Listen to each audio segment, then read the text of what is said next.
Welcome to Life in Alberta and episode 3 in our fantasy hockey special. In our first two episodes, we looked at types of fantasy leagues that you might be involved in.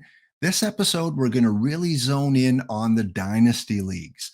And Frank, who's been with us for the first two episodes and is a regular now on our Average Albertan Podcast, is back to break down different constructions of possibilities that you might face if you're taking over for a manager in a dynasty league.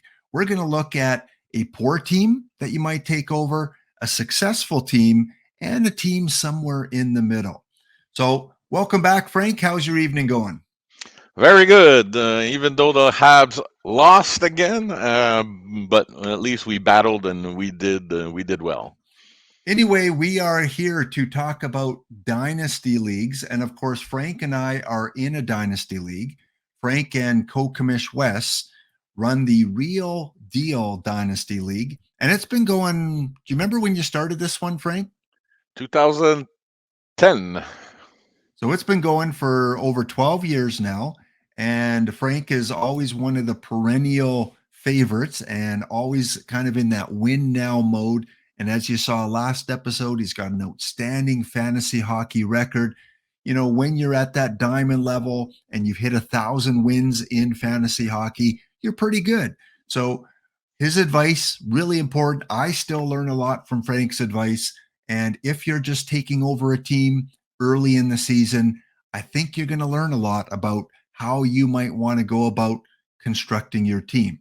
Now, of course, Frank, every dynasty league has different settings and scoring rules and things like that.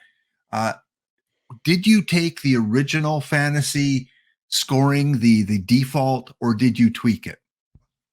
I believe I tweaked it because I don't even remember Yeah, the, the it's been default a while. anymore. Yeah, yeah, So just to go over what we do have for forwards is goal assist, plus and minus, PIMs, power play points, shots on goal, face-offs, hits, and blocks. And what we have for goalies is wins, goals against average, saves, total saves, save percentage, and shutouts. okay, So there's five, 5 stats for goalies, and 9 stats. So it's almost okay, 2/3, 1/3. And I know there's debates on these different stats. Like I would love to get rid of plus or minus. So ultimately, I would like to go to 10 and 5 because there's more skaters than goalies. But right. I'm around the 2/3, 1/3 in this league. Okay. And take us through the thought process for a couple other settings. In our league, you have 6 teams making the playoffs. So, what was your reasoning for not having 8 and going with 6? Yeah, if you do 8, the 4 other teams are eliminated as soon as the fantasy regular season finishes in March. So basically, they stop playing early. When you do 6 and 6, there's a championship playoff round and a consolation playoff round. And we play to win something in consolation. You get the first pick of round 2. And by winning some playoff rounds, you get extra balls for the lottery that will happen for round 1. And round 1 is where you get the Conor Bedards of the world. So to keep people motivated to play through the last day, this setup I like because each round the pretenders and the contenders have to play for something. And that's very important for any of you out there that are thinking of starting up your own league is you got to make relegation consolation rounds worth something. Otherwise, yeah, your managers give up and they may make moves that compromise the league because they have nothing to play for. So by playing for a better improved draft position for the next season, it keeps the league competitive a lot more than it normally would. Frank, what is it that classifies someone as a farm player? How long can they stay on the farm before they have to be called up or released? Yeah, so we have a file for rules. So anybody joining, hopefully your commissioner has created that file, and that has been adjusted through the years. So that is very variable from league to league. So in our league, the maximum age is 25. Games played limit is different by position. So goalies have a harder time making and playing regularly when they're young. So that is the shortest leash. It's 80 games that you have to graduate. Forwards is 130, and defensemen, because they take the longest to develop. I don't want people to graduate a defenseman too early and have a non-productive player. I think it's 162. You can confirm it. It's in there somewhere. So that's basically two full seasons. So maybe 164 for a defenseman. So that's the way we did it. Great compromise. Some leagues have a max game of 39. That's too short. You look at Jack Hughes, his first year, he didn't produce at all. So then you're forced to graduate somebody onto your main roster, and then you're not competitive. I want to keep everybody as competitive as possible. The other rule that I think a lot of dynasty league managers should adopt that we have in ours is that if you pick up a player that is already on someone else's farm team, if you try to add someone to your active roster, and this is a player that is on someone else's farm, you get penalized. Kind of talk about why you decided to institute a, pretty severe punishment like that. Yeah. So this came from another league. My co-commish Wes was in. This guy kept adding his goaltender and playing him, and then the commish would drop him, saying he's owned by somebody else, even though he wasn't owned in the Yahoo system. And this manager kept doing it repeatedly, um, and nothing would happen because there was no punishment. So it's not something that happened in our league, that type of behavior. But just in case, because people do it because they forget to check. You see the guy who's ranked 62nd, and you're all excited because you found a free agent because you have an injury, and you just add it without checking how old he is. And that happens. Some people enforce the penalty.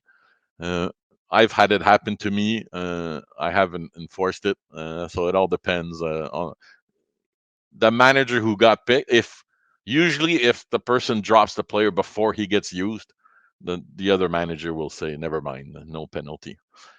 Go look at this master list. It's alphabetical order. There's no excuse to add somebody to your main roster without checking first. If it's too good to be true, just like in life, it's the same thing in fantasy hockey. There's a reason this guy is available on the main site. It's because he's owned. Dynasty leagues are pretty hardcore because you cannot get away with just knowing the NHL. You have to build your farm. So you have to know the AHL, you have to know the NCAA, junior leagues, all three of them, European leagues, KHL, MHL. Yeah. You have to have a diverse researching capabilities that you have to like to do that to get the advantage in graduating some farms to your roster. Yeah. All right, well, let's get to it. This is going to be fun because we are going to take our league, the Real Deal Dynasty League, and we're going to break down, if you were to take over one of these teams, strategies that Frank would recommend and how you should go about constructing it from that point on. So we are a month into the season. Chances are you haven't just started a new league, you've been invited to take over a team. So we've got a 12-team league here. And Frank, we're over the course of the next couple episodes, we're going to focus on three teams, one near the top, one near the bottom, and one kind of in the middle. So the top team that we'll focus on next episode is actually Frank's team, the Montreal Stingers. Okay, that is a win now mode type of team. The bottom team, one that's near the bottom of the standings, we're going to look at the Mississippi Seawolves. And the middling team, which team were we going to consider there? Uh, yours. Right, the Gulag, my team. So I'm going to glean some advice off of Frank when we go through my team a little bit later. So let's start with the lowest team, and that's the team that currently, out of 12 teams, is in 11th place. So you direct me, Frank. You take it from here. I'll show the screens. Yep. So first off is when you take over a team, where are you in the standings? So if you can pull up our league standings currently, um, just to show them that you see that in the has-beens division, if you just go down below. Yep, Yeah, right here. so you have the wannabes, but you see in the has-beens, so Mississippi Seawolves, we'll just say Seawolves from now on, 12, 27, 321 winning percentage, 11th place. So before you do anything, you go check, is this new? Might have injuries, etc. So you go back on top, and there's a little beautiful box where you can see the history of the league. So you see it's 2022 season, which is the current season. So I don't go back more than 1 year. Just go look at last year. So you click standings because when the league is over, you get all the playoff results, and then you can see Mississippi Seawolves is 11th also, 377 winning percentage. So you have a pretender. So I have three categories. Pretenders is teams that are rebuilding. Contenders are teams that are year in, year out, going for the championship. And you have the middle. So you have the top four, the middle four. They can come in and out of playoffs year to year. And you have the pretenders, which is the bottom four teams that are trying to move up to the middle. So you see here we have a team that has to rebuild. So if you switch over to the Excel, uh, and we'll stop at the top. So what I've done is I've put in his whole team, the lineup. So the first part is the roster, and I put the ages in a column because when you're rebuilding, age is very important. Having a 32-year-old when your team's going to be competitive in 2, 3, 4, 5 years is useless. So you have to trade those assets away for younger assets. So we can see that this team is has done a pretty good job in getting younger. So you have Shane Gottesterbeer, who's 29, and I put them in blue. Justin Falk, who's 30, and Kevin Hayes, which is who's also 30. I forgot Orlov also at 31. So these are the assets that are limit for this team. If you can get decent young assets for them, you offer them to the contenders. So Kevin Hayes he has the confidence of Tortorella playing over 20 minutes per game right now. So Tortorella is overusing his first line, so he's playing a lot.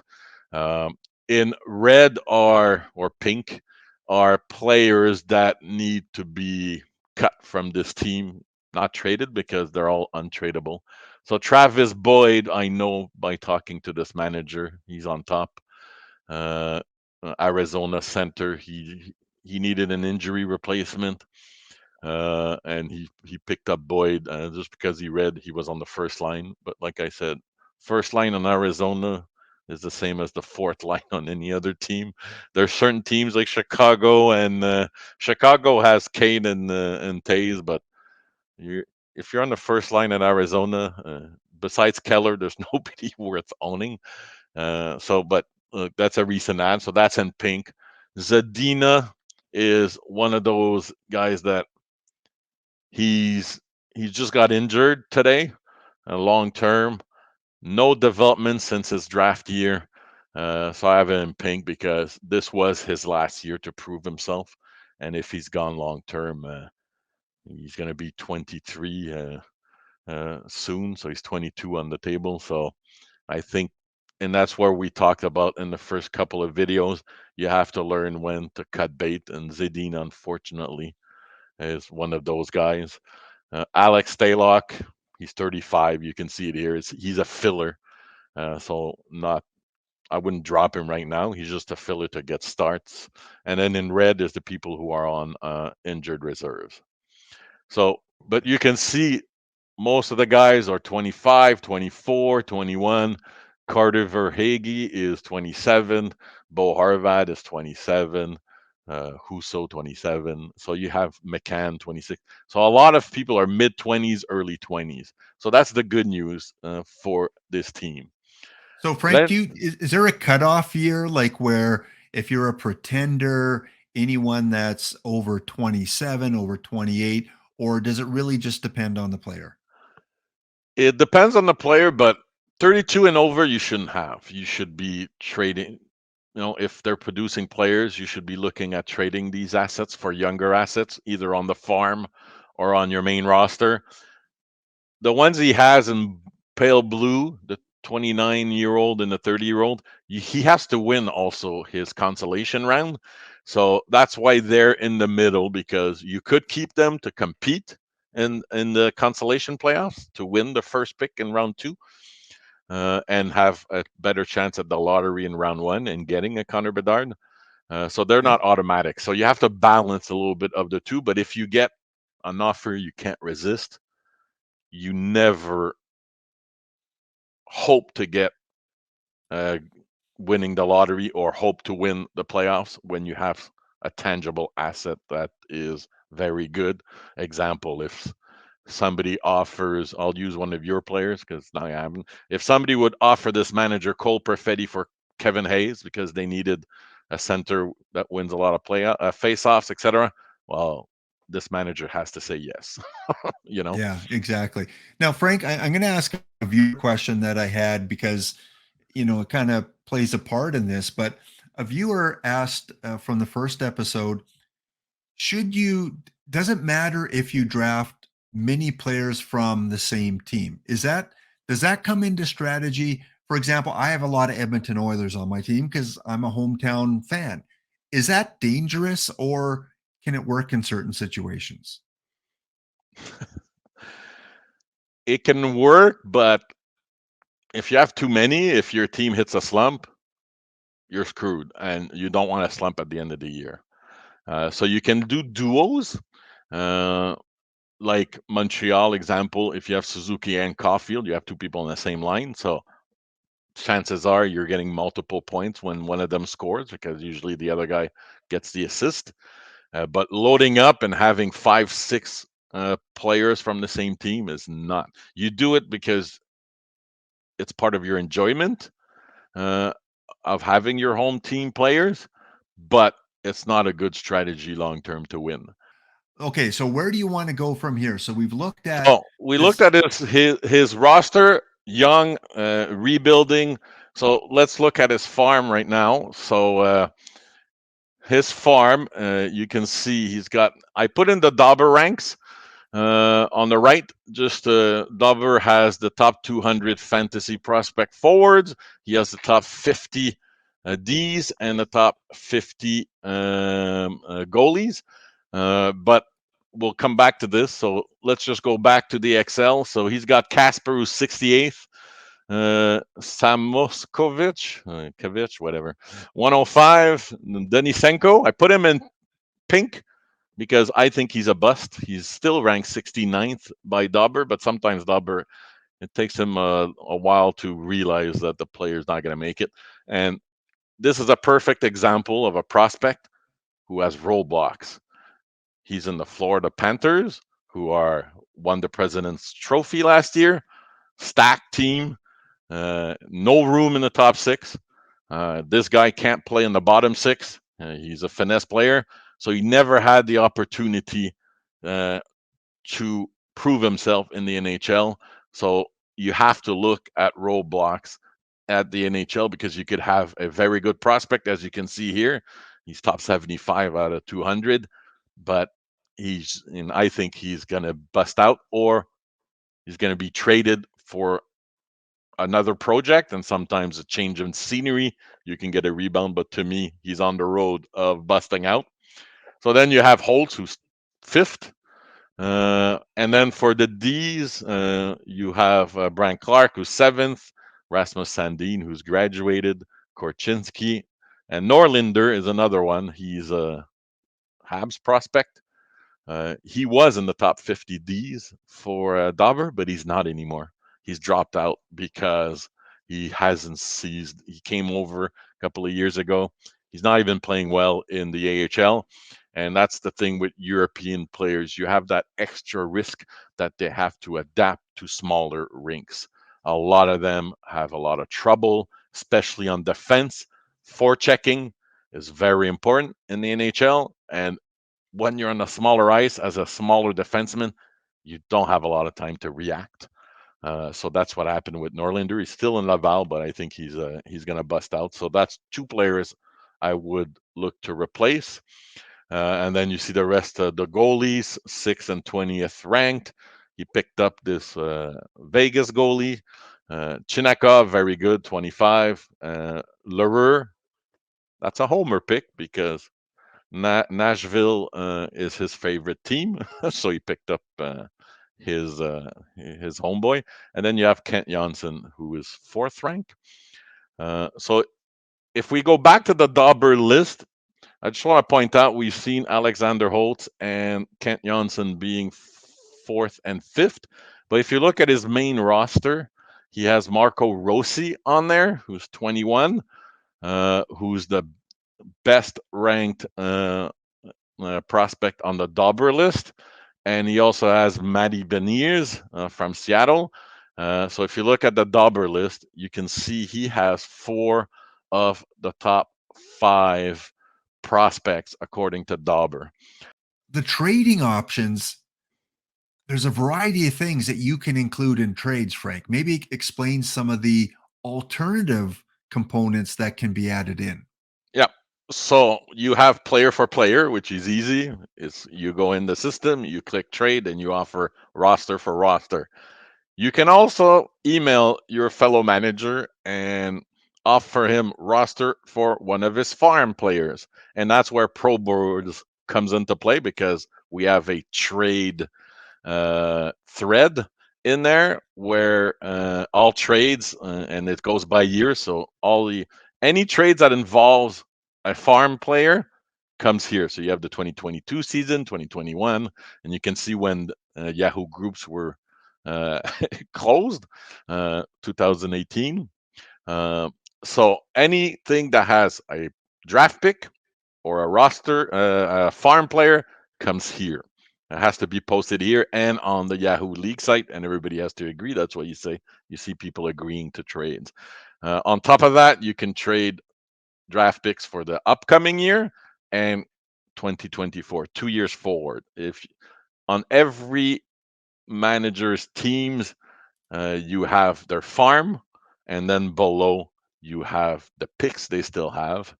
So you can click on either team, doesn't matter, and you can see 2023 versus 2024. You can trade them. If you're burning up too many moves near the end of the year and you're heading into the playoffs, you can trade with somebody that was more stingy. You can even trade moves. You can include moves in the trade for a special compensation. So anything you can flip waiver priorities. I've done that in the past. So I've traded a waiver one to another manager for a specific move that was going to be done. So anything can be traded. If the commish can go in and adjust things, it's on the table. So adjusting moves is you go in the commish tools, you edit the transaction number. So if Glenn trades me 3 moves, I would just add 3 to his, take 3 away from me, and we can see the number of moves. I'm at 10, but you see Winnipeg is at 14. There's 35. This is week 4. You guys are pushing it. Yeah. We have 20. My attitude is until I hit 20, I don't count. So my first 15 moves, I just blow it like I'm in Vegas, you know. The money GIF. When I hit 15, then I get serious about managing my moves. And that's the thing. A, don't try to do the trades your first day when you take over a league. You have to analyze. So if we go back to the Yahoo League, one thing you have to do, you've looked at your roster, you've looked at your farm, you've seen that this team was 11th and is 11th. There's a beautiful setup in Yahoo where you go on top and you go team stats. So it's the second one on the right under the black. Yeah. So if you look at team stats, you have by category for forwards and for goalies of your win ratios for each category. What I like to do is look at the totals. So if you stay with the forwards and you click totals, then click on hits just for the fun of it. So then it will put the hits from max to the lowest.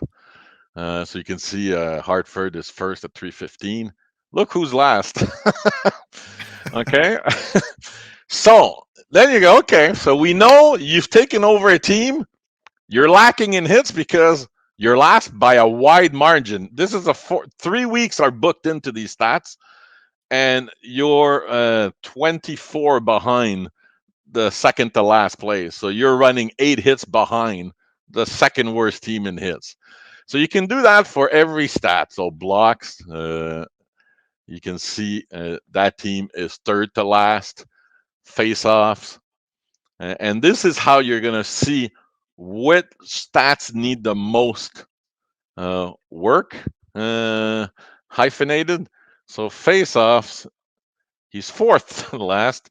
So you can see that's a reconstruction job because up to now, not a lot of hope. Oh, shots on goal, he's in the middle. So that's a positive sign right there. Power play points, again, in the middle. Um, PIMS, penalty minutes.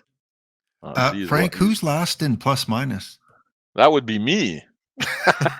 I'm last in every one of my league because I don't care about plus and minus. I am last by a lot. Look at that beauty, minus 49. But who's first in power play points? Because you don't get a plus when you get power play points. I am 20 ahead. So over 3 weeks, that's 7 ahead average per week, more power play points per week than the second place team. And if you look at the last one, which is Samurai, 48. Yeah, 48. So divide by 3.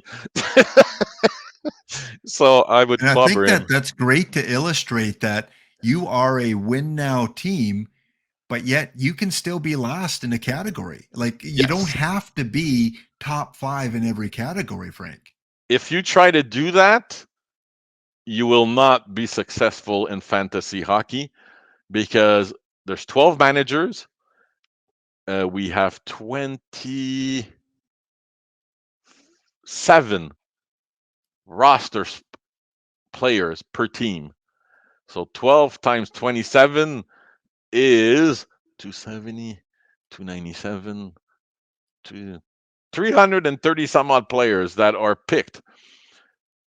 You cannot have the best in goals and assists and plus and minus and PIMs on that roster. It's impossible because everybody has their own priorities. What you have to do is be better than average because if you look at the win loss, and who's first in the league right now? It's not me. Who's first in the league right now? Because we're all close after 3 weeks. Yeah, 56, 55, and 54 points, the top 3.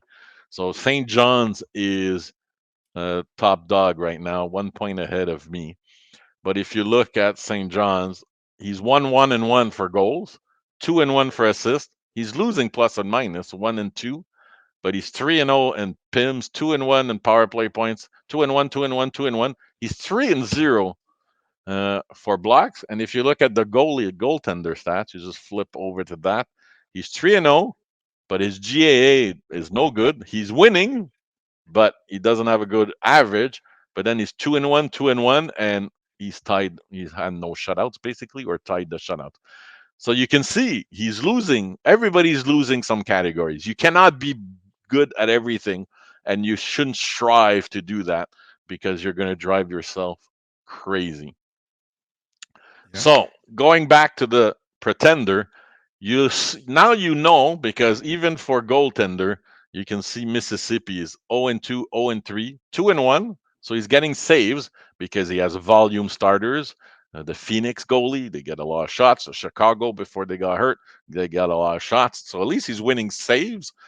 Well, he's not winning saves 2-1, but you see save percentage, bad teams, and shutouts. He actually won a week. So I think Stalock got a shutout at one point, so that made him win the week. But and he has some goalies in the farm system, so he has to wait for them to develop. So you look at this is a great tool to see where your team's at, and should I trade to do better in the playoffs? So get somebody that hits, somebody that blocks, some of these really bad categories, or just concentrate on the future? Because the first thing you do when you're a pretender, infusion of talent. Marco Rossi doesn't hit. Out of the top five, Matty Beniers doesn't hit. Holt's not going to hit. Kent Janssen's not going to hit. But it doesn't matter. You get the talent in first, because then it's easier to trade the talent for a multi-cat stud. Because if you have a 90-point player, you can trade for the 60-point player that hits, and that does the other bruising things more easily. So the first thing you do when you're a pretender, get that infusion of top end talent, tier 1 forwards, tier 1 defensemen. You get those in. And this manager, he had drafted Sider, the Detroit defenseman. You didn't see him anywhere because that's the one he traded. Sider last year, rookie year, going like gangbusters. He got Holtz, Kent Janssen, and Jordan Kyrou. And then he flipped Kyrou for Bo Horvat because he needed faceoffs, etc. So then he gave up youth to get an older player just to compete to win the number one draft pick. So that's what you have to do. First focus is infusion of talent. And you have contenders like me that I give farm players out like candy on Halloween to the kids. Let's face it, most of the time you take over teams, it's going to be the bad teams. Managers that just give up and don't want to put the time into it and quit their leagues. I would say probably 70, 80% of the time you take over a team, it's a team that's a pretender. And Frank's giving you some good advice. The website, again, is www.dauberhockey.com, which has a wealth of information that can give you pointers and advice on players that you should target, the young guys, the prospects, defensemen, forwards. So use that site. And for those of you, again, taking over Pretender, good luck in your rebuild, in your And Dynasty be League. patient. Be patient. That's the key. Be patient. And I like what you said, Frank, is when you first jump in, just like in real life, new managers want to make an impression and they want to make that first trade. Be patient. You don't have to make trade first day, first week, first month. Evaluate your team, who's expendable, who are the old guys, and go from there. Agreed. Okay. Well, that is going to do it for this episode. And again, we've got a couple more teams to evaluate. One is a contender team, Frank's team, and then a middling team, which is my team. And we'll give you advice on techniques you should be using to build up those rosters and compete in many, many years ahead. Thanks again to Frank for appearing on episode 3 of Fantasy Hockey. If you have any questions, leave them in the comment section. Shoot me an email. The email is in the About section of the YouTube channel. And again, in the last episode, we will address viewer questions. I've got a few already, some really good ones. We'll save those for the last part of the tutorial. And again, Frank and Ryan and Eric and I will be back to kind of assess the first month of the NHL season. We'll get into our hockey talk. We'll make fun of each other's teams like we always do. And we're looking at maybe doing our next episode in the second or third week in November. So we're getting close to putting another Average Albertan podcast together. So thanks for everyone for tuning in. Like, share, subscribe, all that stuff YouTube wants to do. Have a wonderful evening, day, afternoon, wherever you might be, whether you're in Canada, America, Europe, hockey fans all over the world. Have a wonderful day, and we'll see you next episode. Thank you, Frank. Later.